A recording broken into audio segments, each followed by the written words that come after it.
नमस्कार. माझं नाव सुहानी असून मी 21 वर्षांची आहे. 2 वर्षे आधीच माझं लग्न प्रीतम सोबत झालं आहे. मला 1 वर्षाचा मुलगाही आहे. त्याचं नाव आहे कृपाल. माझ्या सासरऱ्यांचा मोठा व्यापार आहे, त्यामुळे आम्हाला कसल्याही गोष्टीची कमतरता नाही. माझे वडील खूप गरीब होते. 3 बहिणींमधून मी सर्वात मोठी होते. आमची मातोश्री खूप वर्षांच्या आजारानंतर स्वर्गवासी झाली तेव्हा मी 15 वर्षाची होते. मातोश्रीच्या इलाजासाठी वडिलांनी काय नाही केले. खूप मोठं कर्ज झालं होतं त्यांच्यावर. ते एका सरकारी ऑफिसमध्ये क्लर्क म्हणून काम करत होते. एवढ्या तुटपुंज्या पगारात आमचं खूप अटीतटीमध्ये भागत होतं. त्यामुळे मीही काम करायला लागले. पण तेवढ्या पैशांत आमचं कर्ज फिटत नव्हतं आणि घेणारे नेहमीच आमच्या घरी येऊन पैसे मागायचे. काळजीने माझ्या वडिलांची तब्येत बिघडायला लागली. पण अशाच वेळी माझे भविष्यातले सासरे रमेशलाल यांनी आम्हाला मदत केली. त्यांचा एकुलता एक मुलगा प्रीतम कुंवारा होता. तो थोडासा मंदबुद्धीचा असल्याने त्याला कोणीही आपली मुलगी द्यायला पाहत नव्हते. रमेशलालची पत्नीसुद्धा 2 वर्ष आधीच स्वर्गवासी झाल्याने घर सांभाळायला सुद्धा कुणीच नव्हतं. त्यामुळे रमेशलालने माझ्या वडिलांकडे कर्ज फेडण्याच्या बदल्यात माझा हात त्याच्या मुलासाठी मागितला. पण माझ्या वडिलांनी ते नाकारलं.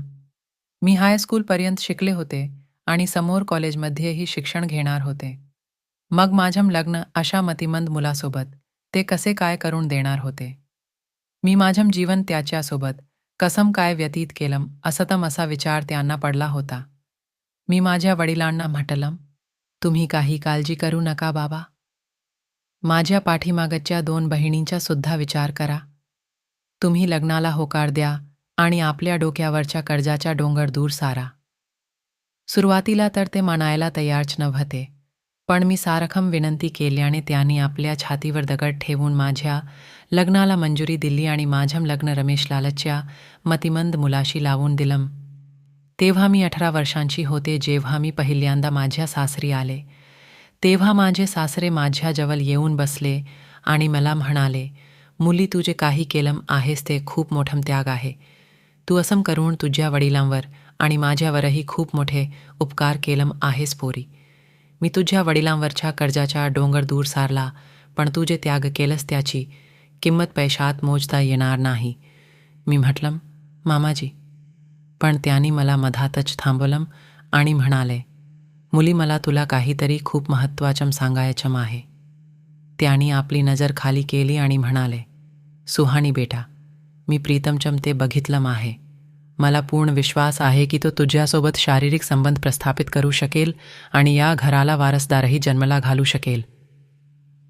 पण तू थोडं जबाबदारीने आणि संयमाने घ्यावं एवढंच मी तुला सुचवत आहे. त्यांचं बोलणं ऐकल्यावर मी लाजेने लाल झाले. काय बोलावं मला काहीच कळेना. मी माझी नजर खाली टाकून तसेच बसले. ते समोर म्हणाले, आज तुझी ती रात्र नाही, ती परवा आहे. मी तुला एक पुस्तक देत आहे, ते तू वाच. तुला त्याचा फायदा त्या रात्रीत होईल. मी तुला तुझ्या पित्यासमान आहे, त्यामुळे तू मला लाजू नकोस. असं म्हणून त्यांनी ते पुस्तक माझ्याजवळ दिले आणि ते निघून गेले. मी ते पुस्तक उघडून बघितले. ते एक कामशास्त्रावरील पुस्तक होते. त्या पुस्तकामध्ये विविध आसने दिलेली होती. मला माहिती होतं की दोघांच्या मधात काय असतो, पण या पुस्तकातील चित्र बघून मला खूप लाज आली. यामधील काही आसन तर असे होते की ते बघूनच मला कळेना की असल्या स्थितीत कसं काय करायचं. असला विचार माझ्या मनात कधीच आला नव्हता. एका चित्रात तर एक स्त्री पुरुषाच्या तोंडात घेऊन खात होती. छी छी, एवढं घाणेरडं. मी ते चित्र पाहण्यात एवढी मग्न झाले होते की माझे पती प्रीतम केव्हा रूममध्ये आले ते मला कळलंच नाही. ते माझ्या मागे आले आणि माझ्या डोळ्यांवर हात ठेवत मला म्हणाले, ओळखा पाहू मी कोण. मी त्यांना म्हटलं, सोडा ना, नाहीतर कुणीतरी येईल आणि बघेल तुम्ही माझे पती प्रीतम आहात. मी त्यांना बरोबर ओळखलं होतं. मग ते मला म्हणाले, काय वाचत आहेस. पुस्तक. गोष्टींची पुस्तके तर मलाही आवडतात. मला विचार आला की मी ह्यांना पुस्तक कसं काय दाखवू. मी त्यांना खोटंच म्हणाले, हो गोष्टीचे पुस्तक आहे हे. मी तुम्हाला रात्री यातून गोष्टी सांगेन. यावर तो खुश झाला आणि टाल्या पिटत रूममधून बाहेर पडला. किती भोला होता तो. त्याच्या जागी दुसरा कोणी असता तर मला छेडल्याशिवाय गेला नसता. दुसऱ्या दिवशी आमच्या वाड्याच्या आवारात लोक त्याची चेष्टा करताना मला दिसले.